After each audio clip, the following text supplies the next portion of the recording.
There are a few other ways you can order products on the Cabinetry Online platform, one of which is to use the Quick Flat product. This function sits more along the lines of a cutting list style of ordering. What it will do is give you the ability to order a panel in any width and length that you require. This will be limited by the material that you're using. You have the option to select a door, drawer, or panel from the top menu. You can also change the height and width to your needs, and change the exterior material as well, but for now, we will just use the defaults I had set previously, and we're going to select a door. You may note there are numerous customizable options for you to choose from, with the ability to set which sides of the panel are edged, the style of door, the door hang style, whether it's left and right, and also the hinge style.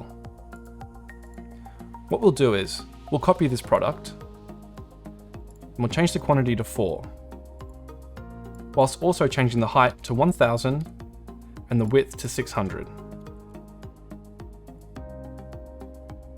We press save,